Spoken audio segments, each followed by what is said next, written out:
అన్నవరం వారి దగ్గుమాటి వెంకటకృష్ణారెడ్డి క్రషర్లో జరిగినటువంటి సంఘటన చాలా బాధాకరం.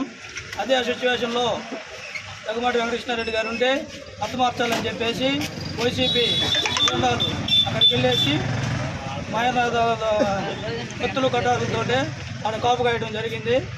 సార్ ఆడకి ప్రోగ్రాం చేంజ్ చేసుకుని విజయవాడ పోవడం వల్ల ఆడ వాళ్ళు అనుకున్నది చేయలేకపోయారు. వాళ్ళని అక్కడ ఉన్న సిబ్బంది వాళ్ళని గమనించి వాళ్ళని పట్టుకొని పోలీసులకు అప్పగించి వాళ్ళని జైలుకి పంపించడం జరిగింది. అదేవిధంగా ఈరోజు వాళ్ళని స్టేషన్ నుంచి రిమాండ్కి కూడా పంపించడం జరుగుతుంది. వాళ్ళ మీద గట్టిగా చర్య తీసుకోవాలని ఈ సందర్భంగా అమదాల్దిని పంచాయతీలో నిరసన కార్యక్రమంలో పాల్గొని ఈ విధంగా తెలియజేయడం జరుగుతుంది.